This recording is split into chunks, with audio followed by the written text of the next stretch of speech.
beberapa hal yang ingin ditanyakan terkait tugas saya di program Ibu Penggerak. Mohon waktunya. Yang pertama, yang pertama yang ingin saya tanyakan, Ibu sebagai pimpinan di sekolah ini ya, sebagai kepala sekolah, pasti tidak luput dengan dihadapkannya pada kasus atau masalah-masalah yang kadang membuat Ibu dilema gitu. Apakah Ibu mempunyai pengalaman hal tersebut? Banyak, ada selalu contoh ada. Kasusnya seperti apa, Bu Haji? Seperti kasusnya itu seperti kalau guru pada waktu itu mau ngajar, kemudian tiba-tiba anaknya sakit yang tidak disangka-sangka. Ada anak yang sakit, atau ada kepentingan yang mendadak seperti itu. Ya, betul. Jadi di situ mungkin dilemanya itu ada tugas yang harus dikerjakan, beberapa tugas dalam waktu yang sama, mungkin seperti itu ya, Bu. Kemudian untuk mengambil keputusan dalam mengatasi kasus tersebut, kira-kira Bu Haji itu dilemanya seperti apa gitu? Dilemanya seperti tugas harus selesai, kemudian andaikan guru itu mempunyai anak kecil sakit, anak itu harus dibawa ke dokter, atau harus, kalau yang sakit itu mesti harus cepat-cepat dibawa ke dokter, harus cepat-cepat ditangani. Kemudian di sekolah anak-anak kalau dibiarkan tidak diberi tugas, mungkin akan terjadi kericuhan atau mengganggu kelas yang lain. Gitu mungkin. Nah, untuk menyelesaikan masalah-masalah seperti itu, langkah-langkah atau prosedur seperti apa yang Ibu tempuh? Pertama, dilihat dulu gurunya itu apakah kepentingan, atau andaikan anaknya sakit itu benar-benar sakit, ditanya dulu apakah itu sakitnya itu bisa ditunda atau harus segera diselesaikan ke dokter, seperti itu. Seandainya bisa ditunda atau bisa dititipin dan di rumah, atau ada orang tuanya atau ada pembantunya, sakitnya tidak begitu parah, bisa guru itu ke sekolah dulu, diberikan tugas, anak-anak di kelas diberikan tugas. Kemudian kalau setelah diberikan tugas, guru itu bisa kalau sakitnya agak parah bisa pulang lagi, atau kalau dititipi tidak begitu parah sakitnya, bisa dititipin ke yang ada di rumah. Ya. Jadi gurunya tetap bisa melaksanakan tugas. Kalau anaknya tidak bisa ditinggalkan, bisa gurunya mengirim WA atau mengirimkan tugas, bisa difotokan atau di WA halaman sekian dititipin ke guru yang tidak mengajar, seperti guru olahraga atau guru agama atau guru kelas juga, ketika pada waktu itu dia jam kosong atau sedang jam olahraga atau sedang jam pelajaran agama, bisa juga seperti itu.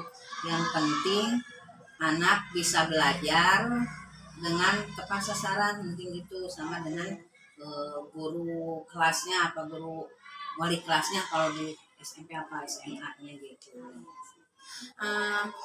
Jadi keputusan tersebut mungkin dianggap yang paling efektif ya, Bu Haji. Jadi yang tidak ada yang terabaikan gitu mungkin. Iya. Nah, untuk penyelesaian kasus seperti itu ada waktu tertentu untuk menyelesaikannya, atau diselesaikan pada saat itu juga? Iya, diselesaikan pada saat itu juga, karena kejadian itu kan tiba-tiba pada waktu itu juga, yang kejadian itu seperti yang tidak direncanakan. Kita diselesaikan pada waktu itu juga, karena mungkin anak-anak jam pelajaran pada waktu itu. Kemudian apakah ada pihak lain atau faktor-faktor lain yang menurut Ibu dapat mempermudah Ibu dalam mengambil keputusan? Ada banyak, yaitu guru-guru yang lain yang sedang tidak mengajar, ataupun seandainya semuanya mengajar, bisa Kalau saya ada di sekolah bisa diberikan tanyakan dulu tugasnya yang pada waktu guru yang ada kepentingan atau anaknya sakit, tanyakan dulu tugasnya, bisa saya nungguin di ruangan itu gitu. Jadi sebetulnya kejadian seperti itu bisa terjadi bukan hanya satu kali ya Bu Haji ya. Bisa.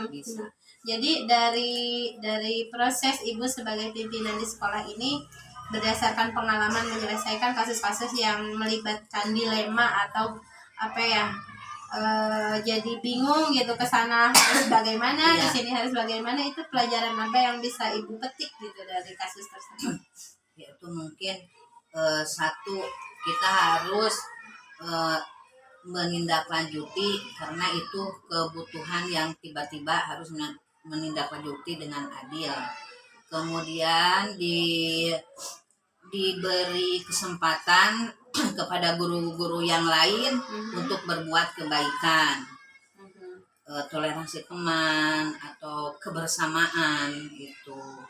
Kemudian yang guru yang ada kepentingan itu bisa diselesaikan dengan baik, tetapi dia tenang menyelesaikan karena di sekolah ada yang menangani gitu.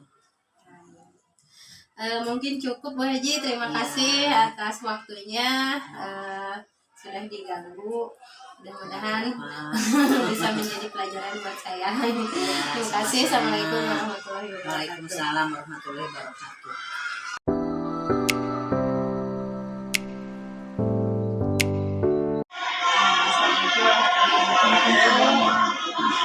Apa diganggu waktunya? Saya kebetulan ada tugas dari program pendidikannya adalah mewawancari Bapak sebagai seorang pimpinan di sebuah organisasi profesi ya Pak ya, sebagai ketua forum honorer. Nah ini ada beberapa yang perlu ditanyakan. Yang pertama, dalam Bapak menjabat sebagai ketua forum honorer tentu sering menemukan kasus-kasus atau masalah-masalah yang kadang membuat Bapak dalam pengambilan keputusannya itu dilema. Apakah Bapak pernah mengalami hal tersebut? Iya, pernah mengalami waktu pendataan guru dan tendik honorer Kota Tasikmalaya. Kira-kira itu permasalahan yang membuat dilemanya seperti apa Pak? Permasalahannya itu ada yang lulus prioritas 1 dari kota lain, lalu mutasi ke Kota Tasik pada tahun 2022. Sedangkan itu tidak bisa karena dapodiknya itu sudah di-cut per 2021. Gitu. Nah, untuk mengambil keputusan bahwa itu kan Bapak dilemanya itu seperti apa misalnya? Kalau bagaimana menjadi bagaimana gitu? Ya, karena orang tersebut